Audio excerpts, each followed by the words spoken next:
1 Samuel chapter 25. Samuel died, and all Israel assembled to mourn for him, and they buried him by his home in Ramah. David then went to the wilderness of Paran.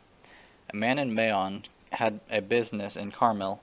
He was a very rich man with 3,000 sheep and 1,000 goats, and was shearing his sheep in Carmel. The man's name was Nabal, and his wife's name was Abigail. The woman was intelligent and beautiful, but the man, a Calebite, was harsh and evil in his dealings. While David was in the wilderness, he heard that Nabal was shearing sheep. So David sent 10 young men, instructing them, "Go up to Carmel, and when you come to Nabal, greet him in my name. Then say this: Long life to you, and peace to you, peace to your family, and peace to all that is yours. I hear that you are shearing.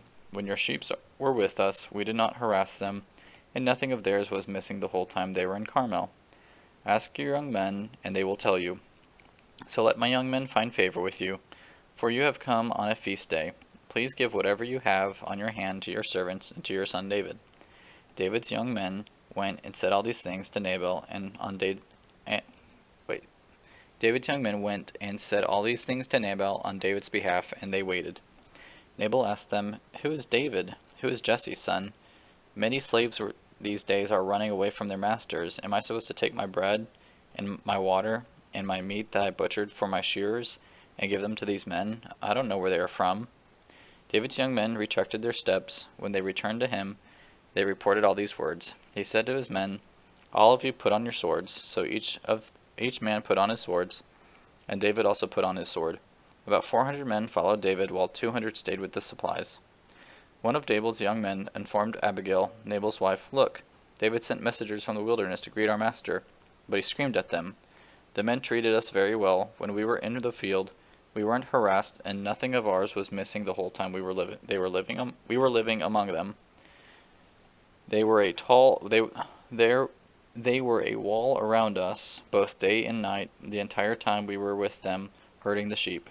Now consider carefully what you should do, because there is certain to be trouble for our master and his entire family. He is such a worthless fool, nobody can talk to him."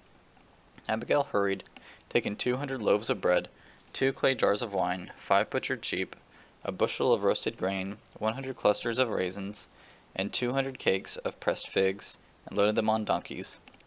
Then she said to her male servants, "Go ahead of me, I will be right behind you." But she did not tell her husband, Nabal. As she rode the donkey down a mountain pass hidden from view, she saw David and his men coming toward her, and met them. David had just said, "I guarded everything that belonged to this man in the wilderness for nothing. He was not missing anything, yet he paid me back evil for good. May God punish me, and do so severely if I let any of his males survive until morning." When Abigail saw David, she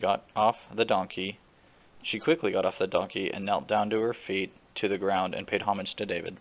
She knelt at his feet and said, "The guilt is mine, my lord, but please let your servant speak to you directly. Listen to the words of your servant. My lord should pay no attention to this worthless fool Nabal, for he lives up to his name. His name means stupid, and stupidity is all he knows. I, your servant, didn't see my lord's young men whom you sent. Now, my lord, as surely as the Lord lives, and as you yourself live, it is the Lord who kept you from participating in bloodshed and avenging yourself by your own hand. May your enemies and those who intend to harm my lord be like Nabal. Let this gift your servant has brought to my lord be given to the young men who follow my lord. Please forgive your servant's offense, for the Lord is certain to make a lasting dynasty for my lord, because he fights the Lord's battles. Throughout your life, may evil not be found in you. Someone is pursuing you and intends to take your life. My lord's life is tucked away safely in the place where the Lord your God protects the living, but he is flinging away your enemies' lives like stones from a sling. When the Lord does for my lord all the good he promised you and appoints you ruler over Israel, there will not be remorse or a troubled conscience for my lord because of needless bloodshed or my lord's revenge. And when the Lord does good things for my lord, may you remember me, your servant." Then David said to Abigail, "Blessed be the Lord God of Israel, who sent you to meet me today. May your discernment be blessed, and may you be blessed. Today you kept me from participating in bloodshed and avenging myself by my own hand. Otherwise, as surely as the Lord God of Israel lives, who prevented me from harassing you. If you had not come quickly to meet me, Nabal wouldn't have made any males left by morning light, or Nabal wouldn't have had any males left by morning light. Then David accepted what she had brought him, and said, Go home in peace. See, I have heard what you said, and have granted your request. Then Abigail went to Nabal, and there he was in his house, holding a feast fit for a king. Nabal's heart was cheerful, and he was very drunk, and she didn't say anything to him until morning light. In the morning, when Nabal sobered up, his wife told him about these events. His heart died, and he became a stone. About 10 days later, the Lord struck Nabal dead.